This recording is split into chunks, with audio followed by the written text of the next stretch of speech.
నిరీక్షణ prayer house మరియు centre సంఘముల తరపున కృపాసత్య సంపూర్ణుడైన యేసుక్రీస్తు నామంలో మీ అందరికీ నా శుభములు. ఈ దినపు దేవుని మాట సామెతల గ్రంథం 14 మేలు కల్పించువారు కృపాసత్యములను పొందుదురు.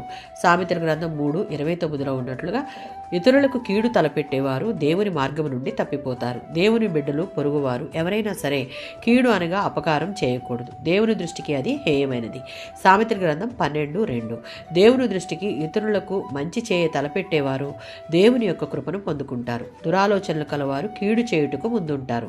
వారి హృదయం చెడుతో నిండి ఉంటుంది. వారు దేవుని దృష్టిలో నేరస్తులుగా పరిగణించబడతారు. కేవలం క్రియలు చేయటం ద్వారానే కాక దురాలోచన కూడా నేరం కింద పరిగణింపబడి దేవుని యొక్క తీర్పులోనికి వస్తారు అని వాక్యం సెలవిస్తుంది. మత్తయి సువార్త 5:7.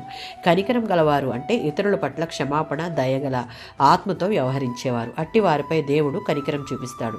25వ సంకీర్తన 10వ చరణం. ఇట్టువారు దేవుడు నియమించిన శాసనములను గైకొనేవారుగా ఉంటారు. వారు దేవుని యందు భయభక్తులు కలవారుగా ఉంటారు. ఇతరుల ఎడల ప్రేమ కనికరములు కలవారుగా ఉండి మేలు చేయుటకు మరియు అవసరతలో ఉన్నవారికి సహాయం చేయుటకు ముందు ఉంటారు. యోహాను సువార్త 1:17. మోషే ధర్మశాస్త్రములో కృపా సత్యములు వెల్లడి కాలేదు. క్రీస్తులో ఆ కృపా సత్యములు వెల్లడయ్యాయి. పాత నిబంధన ప్రజలకు లేని కృపా సత్యములు క్రీస్తు ద్వారా క్రొత్త నిబంధన విశ్వాసులకు దక్కాయి. ఇతరుల ఎడల కలిగిన ప్రేమను అవసరతలలో సహాయాన్ని మేలును చేసి మనసు కలిగి ఉంటే ఎడబాయని ఆయన కృప మన సొంతం. దేవుడిచ్చే కృపా సత్యములు పొందగోరేవారు దేవుడు మనలను ఎట్టి రీతిగా ప్రేమిస్తున్నాడో అదే ప్రేమ కలిగి ఇతరులకు మేలు చేసే హృదయం కలవారుగా ఉండాలి. ఆమేన్.